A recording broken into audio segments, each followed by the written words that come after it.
অকণমান বৰষুণ দিলে পানী বেছিয়ে হয়। ল'ৰাকেইটা স্কুল যোৱা কষ্ট হৈছে, ভাত পানী খাবলৈ নাপায়, এনেকৈ লঘোণকৈ যায়।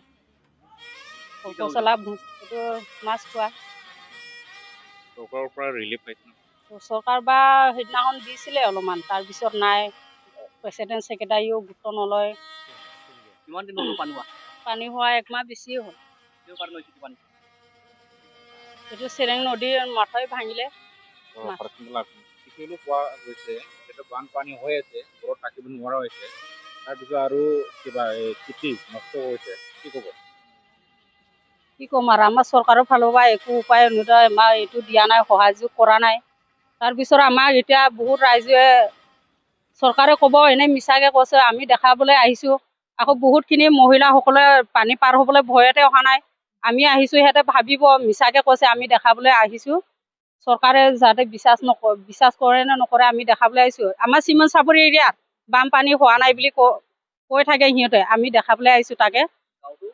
আমাৰ গাঁও এতিয়া 2খন গাঁও, এতিয়া আমাৰ চিমন চাপৰি, বৰিমুৰি, মাছখোৱা 2খন গাঁৱৰ কিমান আমনি হৈ আছে। সেইটো পানী আমাৰ এতিয়ালৈকে কমা নাই। ল'ৰা ছোৱালী স্কুল যোৱা ৰাস্তা, এইবোৰ স্কুল যোৱা ক্লাছ এইবোৰ বন্ধ হৈ গৈছে। আমি দেখিবলৈ পাইছে যে মাথাউৰি ভাঙা, তেওঁলোকে পানীটো নন ষ্টপ গৈ আছে, তাৰ বিষয়ে কি ক'ব? আমাৰ সেইটো ভুৱন প্ৰভুৰ ওচৰতে অনুৰোধ জনাইছোঁ, আমাৰ সহযোগ লাগে বুলি। সোনকালে আমাৰ সহযোগ কৰক, আমাৰ সেইটোৱে আৰু। সোনকালে আহি পিনে ভুৱন প্ৰভুৱে আহি চাব লাগে, বিশ্বাস নকৰিলে আমাৰ চিমন চাপৰি পানী নহয় বুলি কৈছে। আহি নিজৰ চকুৰে যদি আহি নিশ্চয় দেখে, তেতিয়া বিশ্বাস কৰিব। আমাৰ 2খন গাঁও ৰাইজো কেনেকুৱা আছেগৈ আমনি, আজি খাবলৈ নোৱাৰে, শুব নোৱাৰে, ল'ৰা ছোৱালী ক'ত থাকিব? নাইকিয়া মানুহবিলাক ক'ৰ পৰা খাব, কেনেকৈ চলাব? ভিতৰৰ পানী, গেছ নাই, কিছুমানে উপায় নাই, খৰি নাই, ভাত বনাই খাবলৈ ক'ত থাকিব, ক'ত শুব, কেনেকৈ স্কুল যাব? ৰাস্তা তেনেকৈ ব্লক হৈ আছে, ৰাস্তা খান্দিছে, মাথাউৰি খান্দিছে। সোনকালে আহি ভুৱন প্ৰভুৱে চাই যাব লাগে, সেইটোৱে আৰু সহায় বিচাৰিছোঁ আৰু। ইমানেই ধন্যবাদ। খেতি আমাৰ চব লোকচান হৈছে, এতিয়া নদীটোতো পাৰ হ'ব নোৱাৰে। আমাৰ গোটেই মহিলাসকলে পানী ভয়তে অহা নাই। আমি সাহস কৰি আহিছোঁ, মই অকল সকলোৱে মহিলাৰ ভিতৰত মই আহিছোঁ সাহস কৰি পিনে। আপোনালোকে চাওক, আজি দেখাইছোঁ আপোনালোকৰ ওচৰত। আপোনাৰ নামটো কি আছিলে? মোৰ নামটো দমন্তী দত্ত হয়। মাছখোৱা। পঞ্চায়তো আমাৰ চিমন চাপৰি। চেৰেন নদীয়ে এতিয়া পুৰা বৰিমুৰি গাঁৱৰ বানপানী এতিয়া হৈ আছে, আৰু মাথাউৰিটো ভাঙিছে, কি ক'ব? কেইটামান মাথাউৰিতে এনেকা মাথাউৰি ভঙাটোতো এতিয়া নাই কমেও 100টা, অলপ বেছি ভাঙিছে, 100 পাৰ হৈ যাব। মথাউৰিটো হ'ল 3.5 কিলোমিটাৰ, 4 কিলোমিটাৰমান হ'ব। গোটেই ভাঙি নদীৰ ফালে যাবলগীয়া পানীটো আমাৰ ফালে গুচি গ'ল, মথাউৰিটো ভাঙি গ'ল।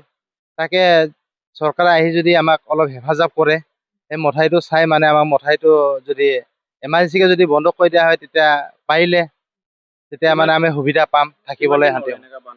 বানপানী হোৱাটো এতিয়া 2 মাহ হ'বলৈ হৈছে। 1 ঘণ্টা যদি বৰষুণ পৰে, তেতিয়া আমাৰ 1 ঘণ্টাতে পানী হৈ যায়। গোটেই 2 মাহ পুৰা হৈছে বানপানী হৈ থকা। ঘৰত থাকিব নোৱাৰাটোতো 2 মাহৰ পৰাই হৈ আছে। 2 মাহৰ পৰা একদম কণ্টিনিউ 1 ঘণ্টা বৰষুণ পৰিলে ঘৰ ভিতৰলৈকে পানী সোমাই যায়। থাকিম কেনেকে, খাম ক'ত, শুম ক'ত, সেনেকা অৱস্থা হৈ আছে। সেইদিনাখন একেবাৰে বেছি হোৱা অৱস্থাত আমি বাধ্যতা চিমেণ্ট চাপৰি SP স্কুলত গৈ তাতে 3 দিন ৰিলিফ কাৰণে থাকিছোঁ। 80 নং বিধানসভা সমষ্টিৰ আমাৰ বিধায়ক ভুৱন পেগু কি জনাব? মই ভুৱন পেগু ছাৰক এইটোৱে জনাওঁ যে মোৰ ফালৰ পৰা আমাৰ এই ভুৱন পেগু ছাৰে যদি এই মাথাউৰি ভঙাটো আহি কিনি যদি চাই যায়, তেতিয়া আমি ভাল পালোহেঁতেন চাই যোৱা হ'লে। সেয়ে মোৰ অনুৰোধ ভুৱন পেগু ছাৰলৈ, যদি অলপ চাই কিনে আমাক সহায় কৰি যায়। এই মথাউৰি ভঙাটো আমি বহুত কষ্টকৈ আছোঁ, সদায় পানীত থাকি কিনি ভাত থিয়কৈ খাব নাপাওঁ, কেতিয়াবা ভাত খাব পাওঁ, কেতিয়াবা খাব নাপাওঁ, শুবলৈ জেগা নাই, ঘৰ ভিতৰত পানী সোমাই গৈছে, বহুত কষ্টকৈ আছোঁ আমি। আমাক যাতে অকণমান ভুৱন পেগু ছাৰো আহি চাই যায়, এই মথাউৰি ভঙাটো আহি কিনি চাই যায়, যাতে কিবা এটা সহায় কৰি দিয়ে আমাক, তেতিয়া আমি ধন্যবাদ বুলি ভাবিলোহেঁতেন।